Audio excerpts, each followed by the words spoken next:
Hello students, मैं अंकुर बबेले आप सभी का स्वागत करता हूं मैग्नेट ब्रेन्स हिंदी पर। मैग्नेट ब्रेन्स हिंदी एक ऐसा प्लेटफॉर्म है जो हिंदी माध्यम की कक्षा 6 से लेकर कक्षा 12वीं तक का संपूर्ण पाठ्यक्रम बिल्कुल निःशुल्क में उपलब्ध करा रहा है। मैग्नेट ब्रेन्स मतलब है फ्री एजुकेशन। आपको यहां पर किसी प्रकार का कोई पेमेंट नहीं देना होता है। आपको सभी वीडियोस मिलते हैं बिल्कुल निःशुल्क, वो भी क्वालिटी कंटेंट और क्वालिटी टीचर्स के साथ। चलिए स्टार्ट करते हैं कि हम इस वीडियो के माध्यम से क्या पढ़ेंगे। तो हमारा आज का ये वीडियो होने वाला है नाज़ियों का विश्व दृष्टिकोण। इस वीडियो के माध्यम से हम समझेंगे कि जो हिटलर की पार्टी है या हिटलर की जो विचारधारा या उसकी पार्टी की जो विचारधारा है नाजीवाद या नाज़ीवाद, उसके लिए विश्व का क्या दृष्टिकोण है। हम ये उनका विश्व दृष्टिकोण देखना चाहेंगे आज, या हम इस वीडियो के माध्यम से उनका ये विश्व दृष्टिकोण देखेंगे।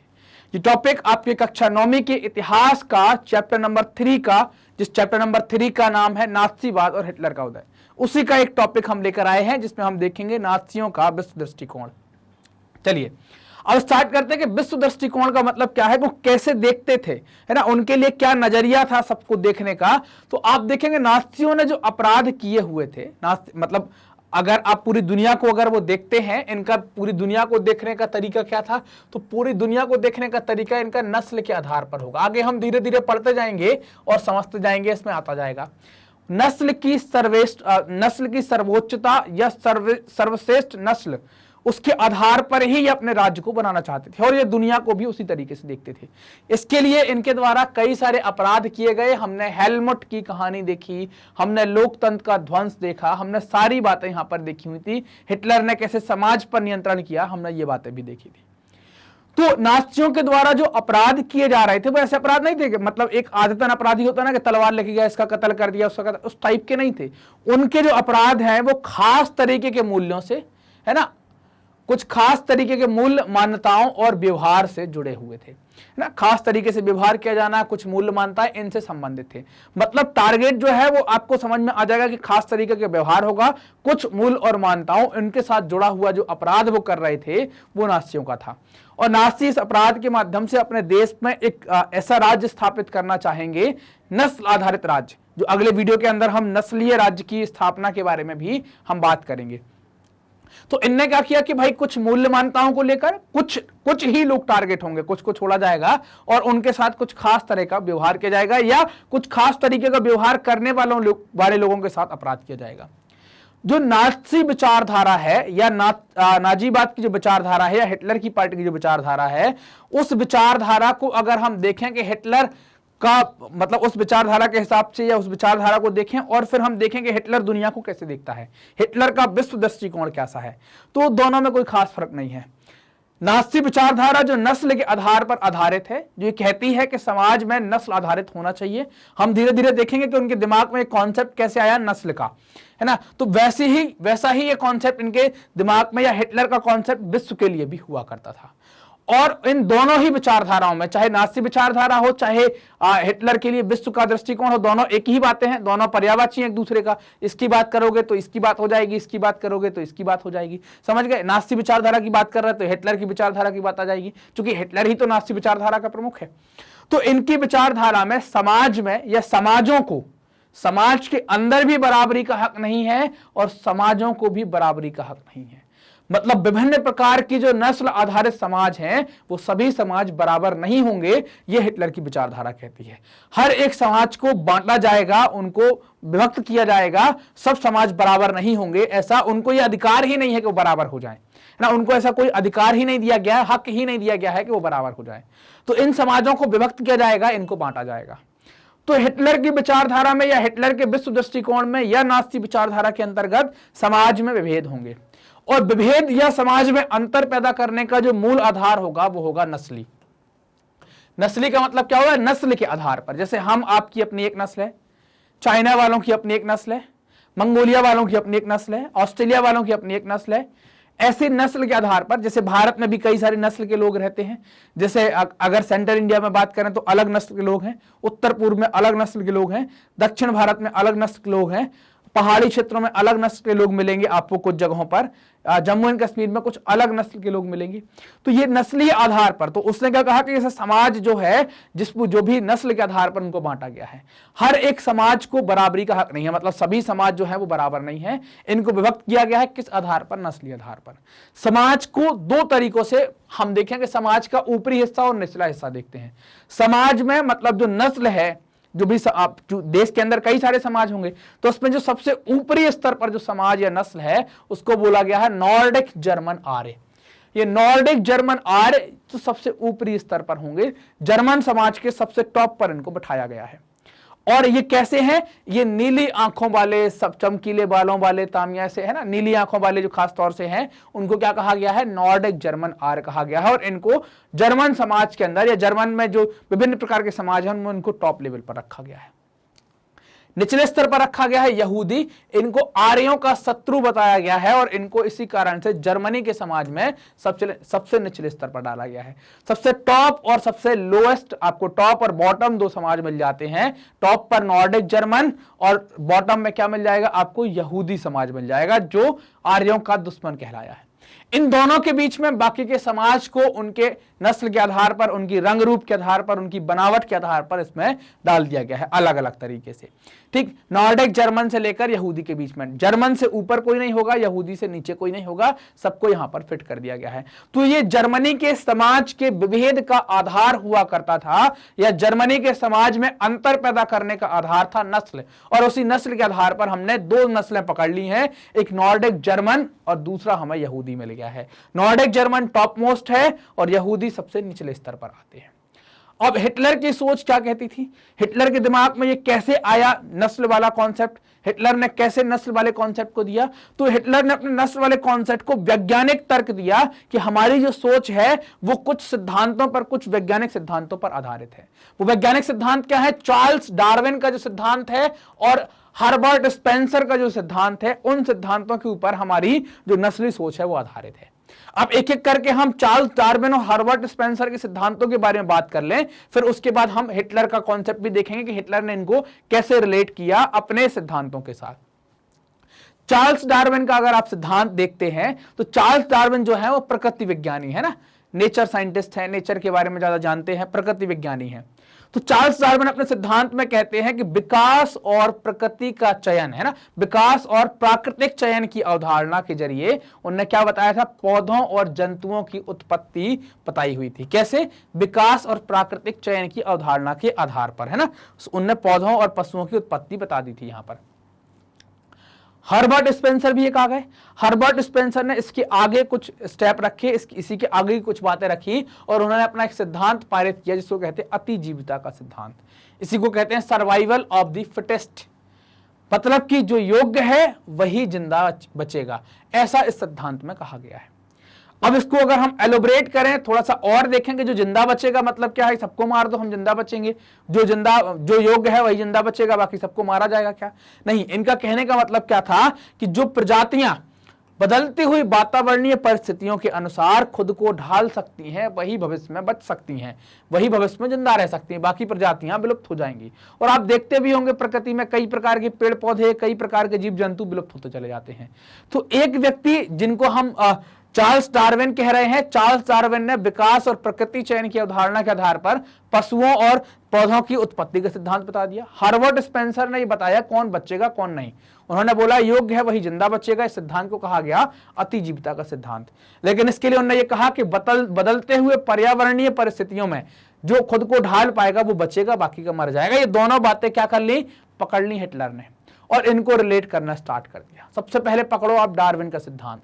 डार्विन का सिद्धांत क्या है? चयन का सिद्धांत है। चयन के सिद्धांत पर उसने क्या बोला था? उसी चयन के सिद्धांत के आधार पर उन्होंने पशुओं और जो पौधे हैं उनकी उत्पत्ति बताई थी। इस चयन का सिद्धांत क्या कहता है कि ये एक विशुद्ध प्राकृतिक प्रक्रिया है। इसमें मतलब विशुद्ध का मतलब क्या है? वेरी प्योर, बहुत ज्यादा शुद्ध है, अर्थात इसमें आसानी से हस्तक्षेप नहीं कर सकते और हस्तक्षेप की वकालत नहीं की गई है प्राकृतिक प्रक्रिया में। बस क्या था? पकड़ लिया कि आसानी से हस्तक्षेप नहीं कर सकते और हस्तक्षेप की वकालत नहीं की गई है। और एक जो हर्बर्ट स्पेंसर हैं, उनने क्या कहा था कि जो योग्य है वही बचेगा, मतलब जो पर्यावरण के हिसाब से अपने आप को ढाल सकेगा वही जिंदा रहेगा, बाकी सभी विलुप्त हो जाएंगे। पकड़ लिया। जो नस्लवादी विचारक हैं और जो राजनेता हैं, इनने इस कॉन्सेप्ट को पकड़ लिया, दोनों वैज्ञानिकों की, और अपनी दलील देना स्टार्ट कर दी। दलील क्या दी कि जो नस्ल के आधार पर ताकतवर है वही जिंदा रहेगा, कमजोर नस्लें खत्म हो जाएंगी। और वहां पर भी क्या था कि जो योग्य है, योग्य को यहां इनने क्या रिप्लेस कर दिया कि जो ताकतवर है वही जिंदा बचेगा, कमजोर नस्लें खत्म हो जाएंगी। उनने क्या कहा था कि जो योग्य है वही बचेगा, अर्थात जो अपने आप में परिवर्तन कर सकता है वो बचेगा, बाकी समाप्त हो जाएंगे।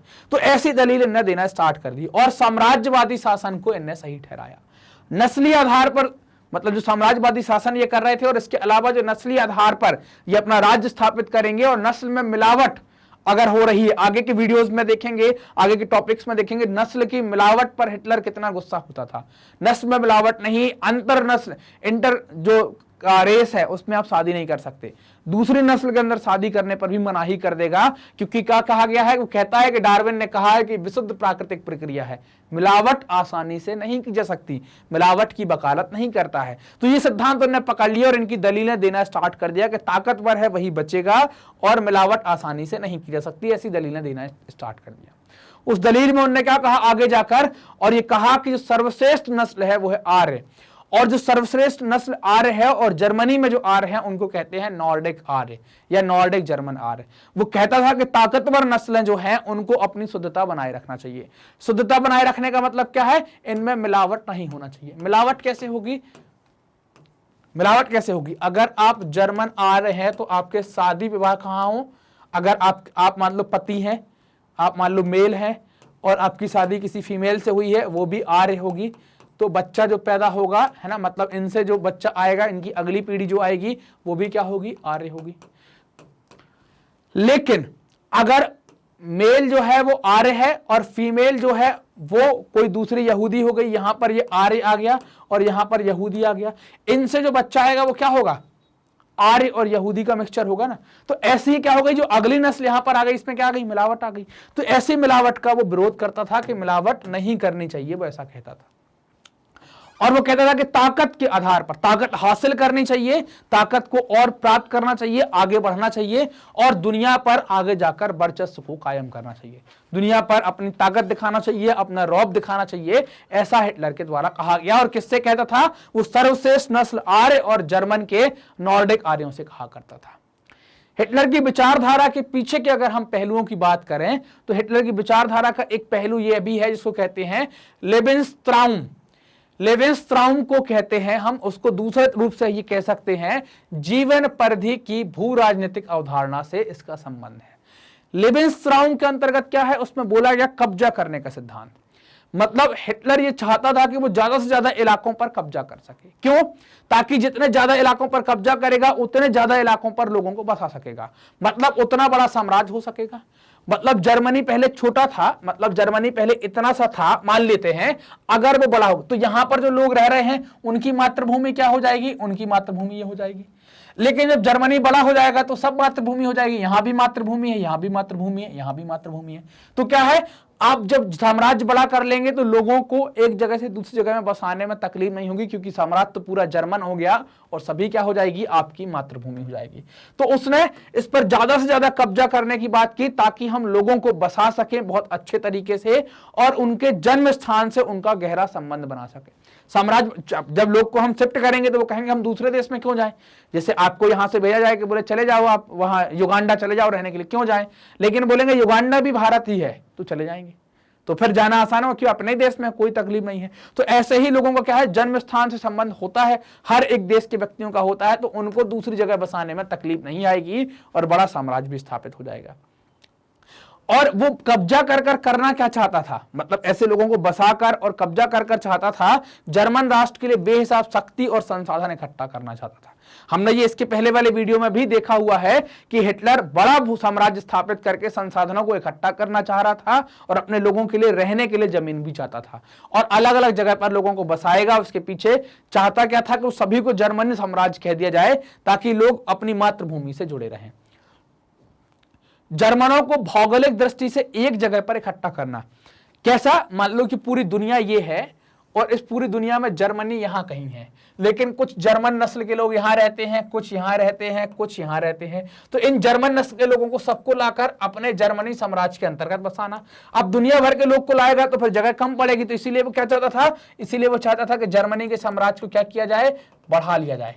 और बढ़ा कर लेंगे, एरिया बड़ा हो जाएगा, तो इन सब जगहों पर जहां पर भी जर्मन लोग रह रहे हैं उनको यहां पर बसाने में तकलीफ नहीं होगी। तो ये वो चाहता था कि भौगोलिक दृष्टि से एक ही जगह पर सभी जर्मन नागरिकों को या जर्मन नस्ल के लोगों को इकट्ठा करना चाहता था। इसके लिए उसने क्या किया, इसी सब चीजों के लिए उसने पूर्व में, है ना, पूर्व दिशा की तरफ हिटलर ने जर्मनी सीमाओं को फैलाना स्टार्ट किया। अब पूर्व दिशा क्या हो जाएगी, कैसे बताएं भैया कि पूर्व दिशा क्या हो जाएगी? तो पूर्व दिशा आप बता सकते हैं कि देखिए ये जर्मनी हो गया, और अगर हम इसको ऐसे क्रॉस कर दें तो ऊपर वाला इलाका कहलाता है उत्तर, नीचे वाला इलाका कहलाता है दक्षिण, और फिर ऐसा क्रॉस कर दें तो ये वाला इलाका कहलाता है पूर्व और ये वाला इलाका कहलाता है पश्चिम। मतलब जर्मनी ने अपने पूर्व में, मतलब इस इलाके के ऊपर, है ना, इस इलाके के ऊपर उसने कब्जा करना स्टार्ट कर दिया होगा। वो पूर्व की तरफ कब्जा करना चाहता था ताकि वो पूर्व की तरफ अपने साम्राज्य को फैला सके। हमने ये भी देखा हुआ था कि भाई यहां पर आकर फिर वो उलझ जाते हैं कि इनके साथ सोवियत सेनाओं के साथ उसका थोड़ा सा पंगा हो जाएगा। और पूर्व की तरफ अपनी सीमाओं को फैलाने में जो पहला प्रयोग हुआ, जो पहली प्रयोगशाला बनेगी जिसके ऊपर कब्जा किया जाए, वो बनता है पोलैंड। पोलैंड पर पहली प्रयोग कर देता है, पहली प्रयोगशाला यहां हो जाती है। हमने लास्ट वीडियो में देखा था कि पोलैंड पर हमला करने के कारण, है ना, पोलैंड पर हमला करने के कारण उसके दो दुश्मन बन गए थे, कौन? ब्रिटेन और फ्रांस।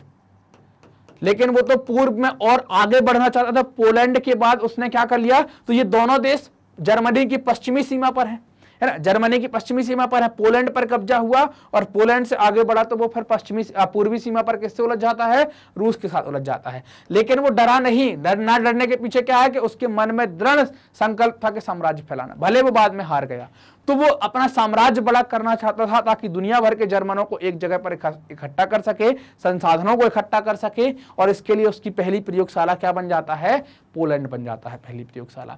तो ये नाज़ियों का विश्व दृष्टिकोण था कि वो विश्व में सभी को नस्ल के आधार पर ही देखते थे और उसमें टॉप मोस्ट किसको रखते थे? आर्य को। और उन सभी को वो एक जगह बसाना चाहते थे। बाकी सब कीड़े मकोड़े हैं, उनको दूसरी जगह रहने दो। ऐसा हिटलर का या नाज़ियों का विश्व दृष्टिकोण हुआ करता था। क्लियर?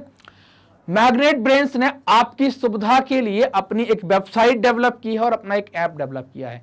ऐप को आप प्ले स्टोर के माध्यम से डाउनलोड कर सकते हैं। वेबसाइट का उपयोग करने के लिए गूगल पर टाइप करें magnetbrains.com। जैसे टाइप करेंगे, पहली लिंक पर क्लिक करेंगे, क्लिक करते ही आप प्रवेश कर जाएंगे मैग्नेट ब्रेन्स की वेबसाइट पर। वहां पर आपको ये इतने सारे कोर्स मिलेंगे, ये इतने सारे कोर्स होंगे। आपको सिलेक्ट करना है कि आप कौन से कोर्स से संबंधित हैं। मान लिया कि आप हिंदी मीडियम के हैं तो उसके ऊपर आपने क्लिक किया, फिर आपको क्लास सेलेक्ट करनी है। तो आपने जैसे मान लिया कि आप कक्षा 9वीं के हैं तो आपने कक्षा 9वीं सेलेक्ट कर ली। आपने कक्षा 9वीं जैसे सेलेक्ट की, उसके बाद आपके सामने सारे टीचर आ जाएंगे। सारे टीचर आ जाएंगे तो फिर आपको ये देखना है कि भाई हमारा अभी क्या सब्जेक्ट पढ़ने का मन है। आपको जो भी सब्जेक्ट पढ़ना है उसकी आप वीडियो देख सकते हैं। मैं मान के चलता हूं कि आपने सामाजिक विज्ञान को क्लिक किया हो गया, सामाजिक विज्ञान आप देखना चाहते हैं, आपने क्लिक किया वॉच नाउ पर। क्लिक करते ही क्या हो जाएगा? ऐसी एक प्लेलिस्ट खुल जाएगी। प्लेलिस्ट खुलेगी, उसमें चैप्टर वाइज सारे वीडियोस पड़े होंगे। आपने देखा कि ये पहला चैप्टर है फ्रांसीसी क्रांति। इसमें आपने क्लिक किया, ये प्लस का निशान होगा, यहाँ पर क्लिक किया तो ये सारी चीजें खुल गई। इसमें आपने देखा कि यार ये सारे वीडियो हैं, भाई हमको तो आज जीने का संघर्ष देखना है, जीने का संघर्ष देखना है। वॉच नाउ पर क्लिक किया, वॉच नाउ पर क्लिक किया, वीडियो चल गया। अब लगा कि यार जीने के संघर्ष के आगे भी देखना है, तो फिर क्या करना है? आगे देखना है। ये वीडियो कंप्लीट हुआ और आपको लग रहा है कि अगला वीडियो भी देखना है, नेक्स्ट बटन, अगला वीडियो आप देख लेंगे। तो आपको कोई तकलीफ नहीं होगी और बिना तकलीफ के आप अपनी पढ़ाई जारी रख पाएंगे। मैग्नेट ब्रेन्स हिंदी ने हिंदी माध्यम के विद्यार्थियों के लिए कक्षा 6 से लेकर कक्षा 12वीं तक का संपूर्ण पाठ्यक्रम बिल्कुल निःशुल्क उपलब्ध करा रहा है। ये वीडियो प्राप्त करने के लिए आपको करना क्या है? आप मैग्नेट ब्रेन्स हिंदी से जुड़ें। जुड़ने के लिए आप मैग्नेट ब्रेन्स हिंदी को सब्सक्राइब करें। जो भी वीडियोस आते हैं उनको लाइक करें और अपने दोस्तों में जरूर से शेयर करें। कमेंट भी करें, कमेंट कर हमें भी बताएं कि आपको वीडियोस कैसे लग रहे हैं। धन्यवाद।